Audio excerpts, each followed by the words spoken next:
Hey guys, welcome to my online see. मेरा नाम है देव। आज के इस वीडियो में हम लोग बात करने वाले income tax on the property purchase transaction. जी हाँ, तो देखिए वैसे तो प्रॉपर्टी परचेज के ऊपर आपको कोई भी इनकम टैक्स नहीं देना पड़ता है, लेकिन जब भी आप प्रॉपर्टी बाय करते हैं तो उसके ऊपर कुछ टैक्स रिलेटेड यहाँ पे चीज़ें होती है जिसका आपको यहाँ पे ध्यान रखना पड़ता है, और इन सभी की बातें हम लोग इस वीडियो के अंदर करने वाले हैं। तो देखिए गाइस, सबसे पहली जो इंपॉर्टेंट चीज़ है that is the reporting of the high value transaction. कई लोगों को लगता है कि जब भी आप प्रॉपर्टी सेल आउट करते हैं या फिर बाय करते हैं उसकी जानकारी इनकम टैक्स डिपार्टमेंट को नहीं लगती है। तो देखिए यहाँ पे इनकम टैक्स डिपार्टमेंट के द्वारा एक पर्टिकुलर यहाँ पे लिमिट दी गई है, जितने भी रजिस्ट्रार्ड होते हैं, सब रजिस्ट्रार्ड होते हैं, जहां पे आप अपनी प्रॉपर्टी का रजिस्ट्रेशन करवाते हैं। तो अगर प्रॉपर्टी की total value more than 30 lakh rupees है, तभी यहाँ पे आपका जो रजिस्ट्रार्ड है या जो सब रजिस्ट्रार्ड है वो बेसिकली यहाँ पे इनकम टैक्स डिपार्टमेंट को रिपोर्ट करता है कोई भी बाइंग या फिर सेलिंग ट्रांजेक्शन के लिए। और गाइस, डिपार्टमेंट इससे इजीली वेरीफाई कर सकता है कि इसके ऊपर आपने कैपिटल गेन पे किया है नहीं किया। इवन ये चीजें तो अब आपके 26 AS और जो नया फॉर्मेट आ रखा है AIS, उन दोनों के अंदर यहाँ पे दिखाई देती है। आप जैसे मेरे स्क्रीन के सामने देख सकते हैं, करंट ईयर की AIS में यहाँ पे साफ साफ लिखा होता है सेल ऑफ लैंड और building and receipt from the transfer of immovable property. तो गाइस ये चीजें आपको दिखाई देती है, और प्लस आप अपना 26 AS भी चेक करेंगे तो वहां पे भी आपको ये चीजें शो करेगी अगर आपका TDS वगैरह कटा हुआ है। सो गाइस, इन चीजों को आप यहाँ पे स्किप नहीं कर सकते, तो आपको हमेशा ध्यान रखना चाहिए, अपना AIS और फॉर्म से 26 AS चेक कर लेना चाहिए। अगर कोई सेलिंग टाइप की अगर आपकी कोई एंट्री दिखा रही है तो आपको हमेशा यहाँ पे इनकम टैक्स रिटर्न फाइल करनी चाहिए। सेकंड थिंग ये guys, TDS under section 194 IA। अब देखिए जून 2013 से क्या हो गया है कि कोई भी प्रॉपर्टी को अगर आप बाय कर रहे हैं, ठीक है, अगर उसकी costing more than 50 lakh rupees होती है, तो गाइस जब भी आप सेलर को पेमेंट कीजिए तो पेमेंट करने से पहले आपको यहाँ पे 1% एक TDS अमाउंट यहाँ पे काटना पड़ेगा। प्लस उस अमाउंट को काट के 26 QEB एक चालान होता है, उसके थ्रू आपको गवर्नमेंट को डिपॉजिट करना पड़ता है। अब ये चालान कैसे कटता है, डिपॉजिट कैसे होता है, ये सारी चीजें मैं एक सेपरेट वीडियो के अंदर बात करूंगा।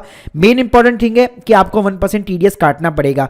प्लस TDS काटने के बाद में सेलर जब अपनी प्रोफाइल में चेक करेगा तो यहाँ पे उसको TDS दिखना चाहिए, ताकि जब वो अपनी ITR यहाँ पे फाइल कर सके तो उस टाइम पे एज ए रिफंड भी यहाँ पे क्लेम कर सके। अब गाइस, अगर TDS काटने की बात है तो यहाँ पे मेन इंपॉर्टेंट चीज आती है कि सेल कंसिडरेशन, मतलब कि सेल का जो अमाउंट है वो यहाँ पे कितना लेना चाहिए। तो देखिए इसके लिए कुछ रूल्स बने हुए हैं एज पर the income tax. Income tax ये बोलता है कि इसी रूल के अकॉर्डिंग हम लोग मानेंगे किसी भी प्रॉपर्टी की जो सेलिंग वैल्यू है वो डिसाइड की जाएगी। तो अगर मान लीजिए बायर और सेलर की एक एग्री अमाउंट है और जो एक स्टैंप ड्यूटी वैल्यू होती है, आपके एरिया की जो वैल्यू होती है जिसको सर्कल वैल्यू भी कहा जाता है, अगर वो दोनों इक्वल है तो फिर आपका जो भी एग्री अमाउंट होगा उसी को सेल वैल्यू यहाँ पे माना जाएगा। लेकिन अगर मान लीजिए आप दोनों ने, जो सेलर और बायर है, उसने दोनों ने डिसाइड कर रखा है एक अमाउंट ऐसा ले रखा है जो SDV वैल्यू के बिल्कुल मतलब अपोजिट है, मतलब ज्यादा है, तो यहाँ पे सेल कंसिडरेशन भी आपका जो एग्रीड अमाउंट होगा वो माना जाएगा। लेकिन अगर ऐसी सिचुएशन आती है कि आप दोनों ने स्टैंप ड्यूटी वैल्यू या फिर सर्किल जो रेट होती है उससे भी कम के अंदर प्रॉपर्टी को बेचने का यहाँ पे डिसाइड किया हुआ है, तो उस केस में आप जो है स्टैंप ड्यूटी वैल्यू ही आपको यहाँ पे लेनी पड़ेगी। लेकिन लेट सपोज आप उस स्टैंप ड्यूटी वैल्यू को भी यहाँ पे चैलेंज कर सकते हैं। तो आपको 1% जो TDS काटना है वो इसी के अकॉर्डिंग, मतलब जो सेल वैल्यू कंसिडरेशन है वो आपको ध्यान से यहाँ पे कैलकुलेट करना पड़ेगा। फोर्थ थिंग गाइस, की आपकी जो पेमेंट होती है जितनी भी, वो आपको कभी भी 20,000 रुपए के ऊपर जो है कैश के अंदर यहाँ पे पेमेंट नहीं करनी चाहिए किसी भी सेलर को। लेकिन आप लोगों को पता है ये रूल सिर्फ तरह से लिखे हुए हैं, मतलब कई लोग ऑब्वियसली बात है कैश के अंदर डीलिंग करते हैं और प्रॉपर्टी की वैल्यू को यहाँ पे अंडर एस्टिमेट दिखाते हैं, जबकि ये चीज यहाँ पे नहीं होनी चाहिए। गाइस, फिफ्थ पॉइंट की बात करूं कि आपको एज ए बायर यहाँ पे प्रॉपर्टी के आपको इन कुछ डॉक्यूमेंट्स को मेंटेन करके रखना चाहिए।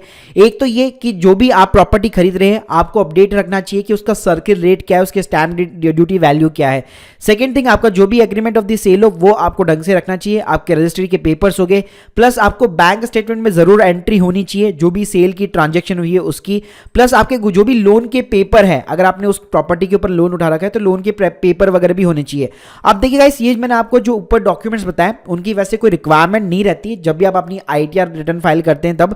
लेकिन कभी भी क्या होता है, अगर लेट सपोज आपकी स्क्रूटनी निकलती है तो उस टाइम पे आपको काफी सारी चीजें यहाँ पे प्रूफ करनी पड़ती है, और उन्हीं चीजों को प्रूफ करने के लिए इन सभी डॉक्यूमेंट की यहाँ पे सहायता लेनी पड़ती है। गाइस, अगर मैं 6 पॉइंट की बात करूं तो ध्यान रखिएगा, इनकम टैक्स डिपार्टमेंट यहाँ पे आपकी इन केसेस के अंदर एक स्क्रूटनी कर सकता है, या फेसलेस जिसको असेसमेंट कहा जाता है वो भी यहाँ पे कर सकता है। तो पहली चीज, आपकी जो सेलिंग प्रॉपर्टी की जो वैल्यू है, जो सर्किल वैल्यू है, उसको आपको ध्यान से डिसाइड करना चाहिए।